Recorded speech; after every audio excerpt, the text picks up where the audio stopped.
À cette époque, l'Arabie n'était qu'un vaste désert que parcouraient les nomades et leurs caravanes. L'oasis de la Mecque abritait la Kaaba, un sanctuaire où l'on vénérait encore de multiples dieux, des idoles de pierre. Pourtant, les tribus juives et les chrétiens présents en Arabie diffusaient depuis longtemps déjà l'idée de la foi en un Dieu unique. Parmi les habitants de la Mecque, un homme faisait exception. Il s'appelait Mohammed, Mahomet. Marchand caravanier, âgé d'à peine 40 ans, il avait pour habitude de partir méditer seul dans une grotte. C'est là qu'il a reçu, en l'an 610, sa première révélation. Un homme lui apparut. Et cet homme que le prophète Mahomet a vu, c'était Djibraïl, l'archange Gabriel. Cet archange en qui les chrétiens et les juifs croient aussi. Ces 5 versets furent les premiers de la révélation faite à Mahomet. La révélation, tout entière recueillie dans le Coran, affirme avant tout que Dieu est unique et que Mahomet est son ultime prophète, son messager, dans la lignée d'Abraham, de Moïse et de Jésus.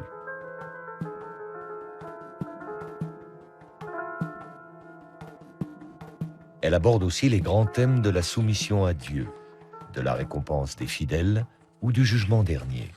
Elle annonce enfin la venue d'une communauté nouvelle, celle des musulmans, et édicte les lois qui vont la régir sur le plan des rituels religieux, de l'organisation sociale, de la politique. Au fur et à mesure qu'il les recevait, Mahomet partageait ses révélations avec Khadija, sa femme, puis avec son cousin Ali et ses amis proches, qui allaient former son premier cercle de fidèles, les compagnons. Les Mécois se montrèrent tout d'abord indifférents aux prédications de Mahomet. Mais quand le prophète les exhorta à renoncer au culte païen des idoles, ils se mirent à le persécuter. Mahomet fut contraint de quitter la Mecque. C'est à Médine, une oasis où vivaient de nombreux Arabes convertis au judaïsme, que le prophète s'installa en l'an 622 avec ses premiers fidèles, les compagnons, dont Abu Bakr, Omar, Ousmane et son cousin Ali.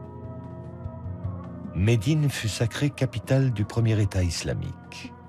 À la tête d'une communauté nouvelle et dotée d'une puissante armée, le prophète Mahomet partit à la conquête de nouveaux territoires. Le prophète meurt en l'an 632. À sa mort, la presque totalité de la péninsule arabique s'était ralliée à la foi monothéiste de l'islam. Mais le prophète ne laissa aucune indication quant à sa succession. Ses 4 compagnons se réunirent et c'est Abu Bakr qui fut désigné premier calife. Ali revendique aussi la succession, au nom des liens du sang qui l'unissaient au prophète, mais le califat lui fut refusé. Et c'est cette première divergence qui, 2 siècles plus tard, divisera les musulmans en 2 branches.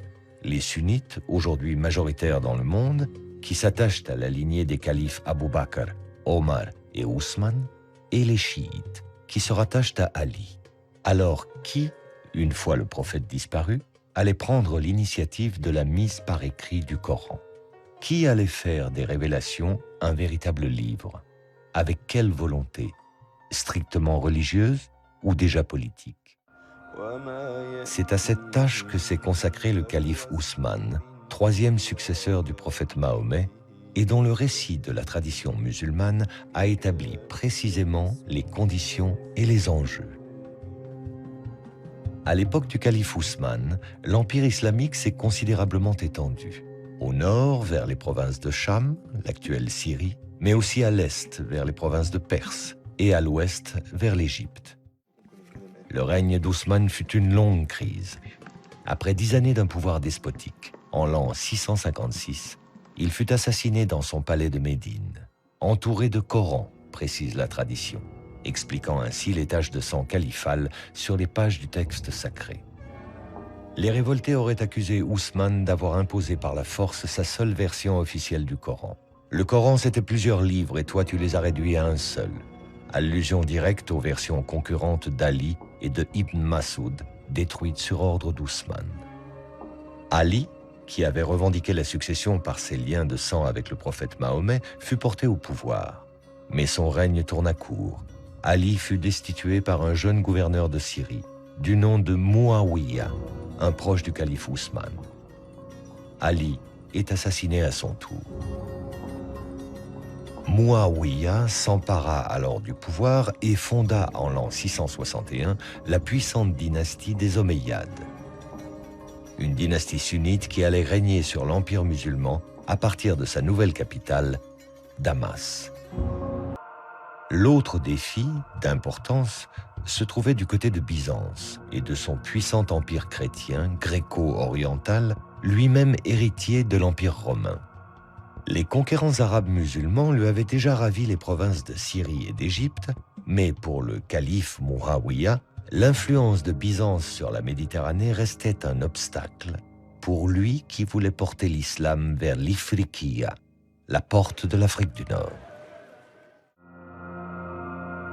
Avec des territoires conquis de la Méditerranée aux confins de l'Asie centrale, l'islam pouvait affirmer sa puissance face à l'empire chrétien de Byzance comme troisième et dernière religion révélée.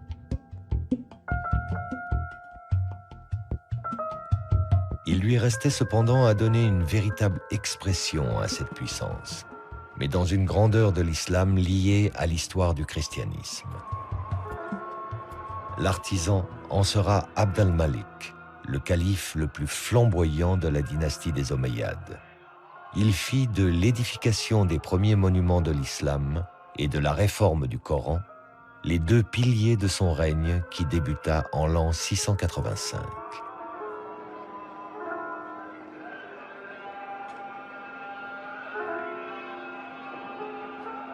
Sur l'emplacement même de la mosquée, avant que la région ne soit conquise par les musulmans, se trouvait une petite église dédiée à Saint Jean le Baptiste, une figure chrétienne présente dans le Coran sous le nom de Yahya. Son tombeau fut gardé au centre de la salle de prière et il est toujours, aujourd'hui, vénéré par les musulmans. Le calife Abd al-Malik appela les foules musulmanes à ne suivre que ce qu'il imposait comme l'unique version du Coran, celle d'Ousmane, mais au texte désormais définitivement fixé. Et comme le fit le calife Ousmane avant lui, Abd al-Malik fit envoyer des copies officielles dans les capitales de l'Empire.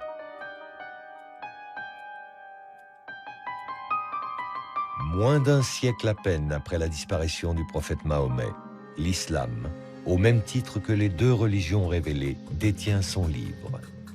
L'œuvre du calife Ousmane et sa volonté d'un Coran unique et unifié sont enfin accomplies.